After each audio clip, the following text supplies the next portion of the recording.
पापी में एक और चीज़ आप देखेंगे, हमारे यहाँ अभी भी गज़लों का दौर काफ़ी चला है, लेकिन दोहे आधुनिक रूप में वापस नहीं आए हैं। एक थोड़ा सा प्रयोग मेरे ख्याल से धर्मयुग में बीच में हुआ भी था, जब दोहे आधुनिक दोहे आया करते थे। ये मुझे कहीं पे लगता है उस दिशा में जा रहा है। तो हो सकता है तुम्हारे दोहों की कभी किताब पढ़ने को मिले। मैं वाजपेयी जी से अनुरोध करूँगा वो अपने नज़रिए से इस किताब पर कुछ दृष्टि डालें। मेजर जी डॉक्टर दिलीप रमेश हैं और प्रताप सहगल साहब बैठे हैं। बहुत सारी जानी पहचानी हस्तियाँ यहाँ मौजूद हैं। डॉक्टर शशि सहगल। तो ये जो किताब है, ये जो कविता संग्रह है, उस पर कुछ बात करने से पहले दो तीन बातें बहुत ज़रूरी बताना।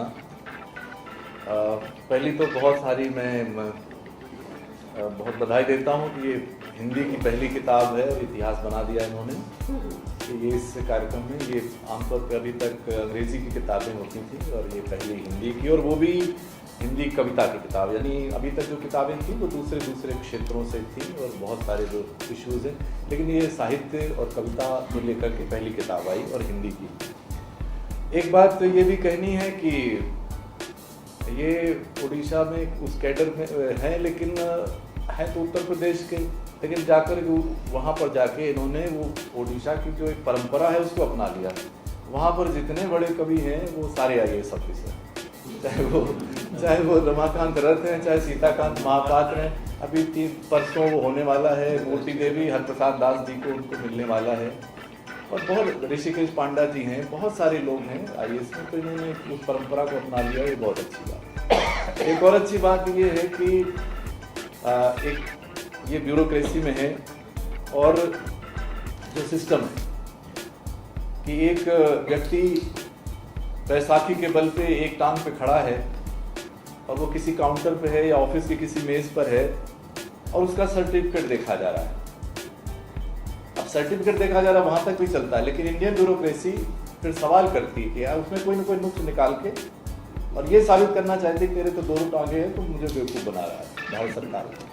ऐसी हमारी ब्यूरोक्रेसी में, ऐसे सिस्टम में जितने ऐसे संवेदनशील कवि पहुँचे, जो हमारे चोपड़ा साहब जैसे जो संस्कृति और कला के प्रेमी हैं, उस तरह के लोग पहुँचे, तो जाहिर इस ब्यूरोक्रेसी का और भला होगा और जनता का भी भला होगा।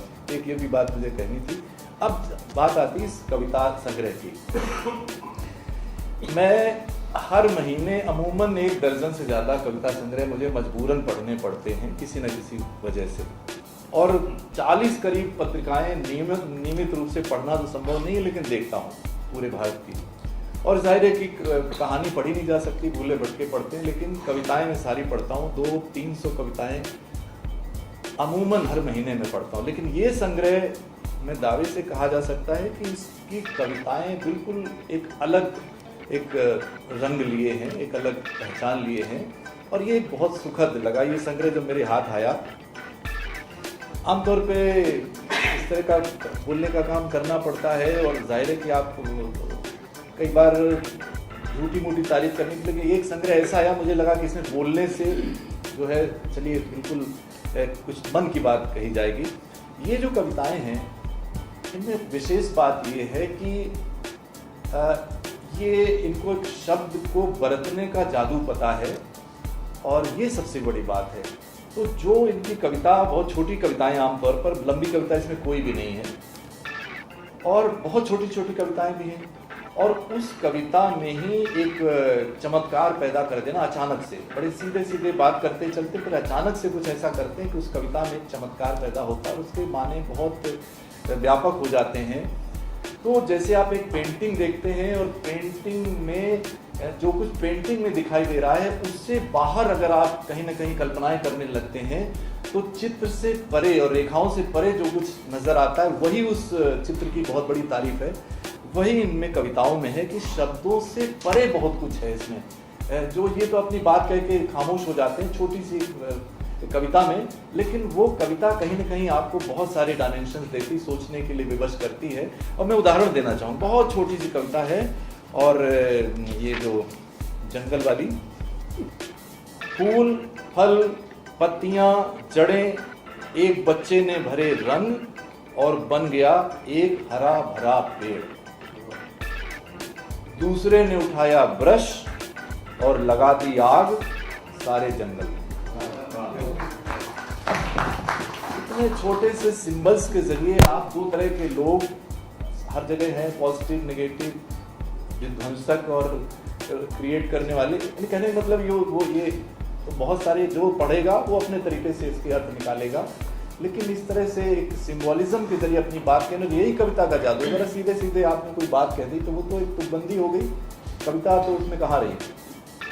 तो इस तरह की इसमें बहुत सारी कविता। एक खास बात इस संग्रह की ये है कि इसमें बहुत ही भावपूर्ण, बहुत ही अच्छी प्रेम कविता है, और पिछले 2-3 दशक से प्रेम हमारी कविताओं में से बिल्कुल विलुप्त प्राणी हो गया, बिल्कुल विलुप्त जैसे ही हो गया। पिछले 2-3 दशकों में 5 मुश्किल में नाम भी गिना सकता हूँ, 5-7 ऐसे कविता संग्रह आए जो प्रेम कविताओं वाले संग्रह हैं।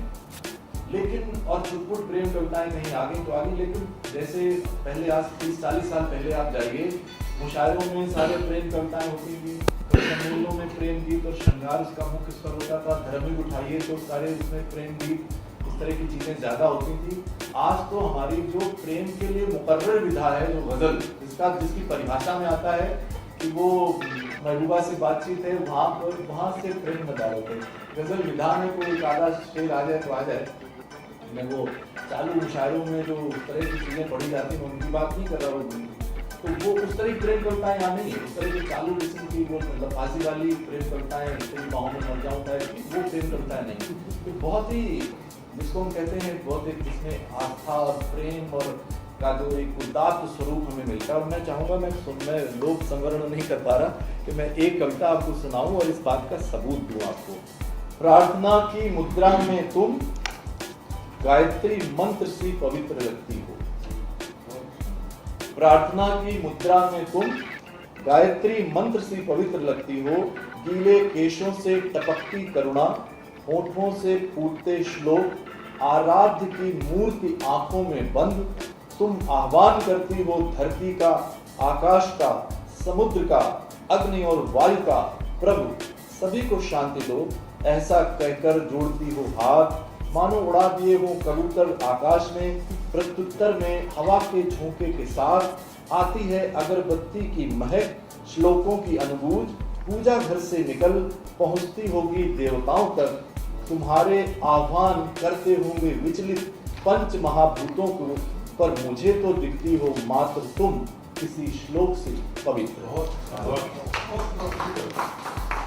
इस तरह की बहुत सी कविताएं मैं चाहूंगा कि मैं मतलब, ताकि ये सुरेश जी के लिए बाकी छोड़ूं, एक बहुत बढ़िया कविता है चांद, और वो आप चांद जरूर सुनाइएगा। अब देखिए चांद के क्या क्या बिंब और कहाँ पर लाकर ये कविता का समापन करते हैं, मैं आपकी उत्सुकता के लिए बात छोड़ता हूँ। और इसी तरह से बड़े सूत्र रूप में बात कहते जैसे कोई हम प्रमेय ज्योमेट्री में जैसे कोई थ्योरम सॉल्व करते थे, उस तरह से बात कहते फिर अचानक से कोई चमत्कार करते हैं। एक मैं कविता का उदाहरण और दूंगा, बहुत सारी मन तो करता है बहुत सारी कविताओं का उदाहरण दिया जाए, जैसे गांव। अब गांव पे बहुत सारी चीजें लिखी गई, तरह तरह से लिखी गई, लेकिन आप सिंबोलिज्म के जरिए से देखिए। गांव 2 पेज 64। दूर तक जाती काली सड़क, यहां कभी फूल भरी पगडंडी थी। दूर तक जाती काली सड़क, यहां कभी धूल भरी पगडंडी थी। धुआं छोड़ती लारी, अब पहले जमाने लारी चल रही थी, तो हमारी नई जनरेशन तो समझ नहीं पाएगी क्या लारी क्या हुआ है। धुआं छोड़ती लारी, गाड़ी की चुरुक चू पीछे छूट गई। धड़धड़ चलता हैंडपंप, कुआं बाल्टी ताक रहे हैं।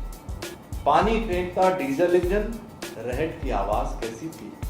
धरती का सीना रौंदता ट्रैक्टर, गाय का बछड़ा उदास है। बद से बदतर होती इंसानी शक्लें, यहाँ कभी गांव हुआ करता।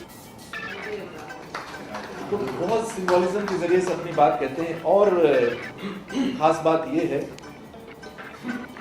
कि इसमें अध्यात्म को लेकर के, प्रार्थना को लेकर के, ईश्वर को लेकर के बहुत कुछ अच्छी कविताएं हैं सवाल उठाती हुई, और बड़े सलीके से, बड़ी इनकी कविताएं वैसे ही बड़ी खामोशी से अपनी बात करती हैं, कोई शोरगुल नहीं मचाती, कोई बहुत लफाजी नहीं करती, बड़े आस्ते से, बड़े सुकून से, बड़े सिंबोलिज्म के जरिए से अपने इमेजरी बिंबों के माध्यम से अपनी बात कह देती हैं। यहाँ पर एक सिस्टम को लेकर के बहुत शानदार कविता है, और एक आप जानते हैं वो इतने वरिष्ठ सीनियर ब्यूरोक्रेट हैं, लेकिन कवि की जो एक सत्ता है, कवि का अपना एक साम्राज्य है, और उसकी एक अपनी जो एक स्वाभिमान भी है, उसकी गरिमा है, उसको बाकायदा रखते हुए इनकी एक योजना कविता है। सुना है एक नई योजना आने वाली है, सरकार सांसों पर पहरा बिठाने वाली है, हर सांस पर जनता से टैक्स वसूला जाएगा, इस तरह भरेगा जो खजाना खाली है, हमने बेझिझक हकीकत बयान कर दी, वो कहते हैं हकीकत नहीं गाली है, जिसका भी हाथ उठा हक के लिए FIR करो, वो गुंडा मवाली है। तो ये जो एक आक्रोश है, तो ये भी एक बहुत अपनी कवि की जो एक गरिमा है उसको बनाए रखना। तो ये कुछ बहुत सारी ऐसी अच्छी बातें इस संग्रह में, जो इस संग्रह को तमाम जो संग्रह आते हैं उससे कहीं ना कहीं थोड़ा अलग करती है। बहुत सारे, पहला ये संग्रह है, तो ये संग्रह जितना महत्वपूर्ण, उससे ज़्यादा महत्वपूर्ण ये बात है कि इनके इस कवि में संभावनाएं कितनी दिखती हैं, और हिंदी को एक बहुत अच्छा कवि मिला है, इस बात की एक आश्वस्ति मिलती है। इसमें एक भाग है जिसमें गजल नुमा कविताएं हैं, वो गजल नहीं है, वो मैंने उस वहाँ जो इंडिया इंटरनेशनल सेंटर में जो हुआ था वहाँ भी मैंने कहा था, और मैंने ये भी कहा था कि वो कोई बहुत बड़ा वो नहीं है, क्योंकि शिल्प जो है वो वही काम है जो कमीज सिलने वाला काम है, जो फर्नीचर बनाने वाला काम, जिसको कोई भी कभी भी उसको सिद्धत हो सकता है, सीख सकता है। वहाँ पर थोड़ा इनको उस महारत की ज़रूरत है, क्योंकि गज़ल है जिसमें थोड़ी बहुत वो तमाम सारी बारीकियाँ हैं जिनका निर्वाह करना पड़ता है, और ये बहुत अच्छे गज़लकार बनेंगे इस बात की मैं गारंटी दे सकता हूँ, क्योंकि वो सारे एलिमेंट इनके पास हैं।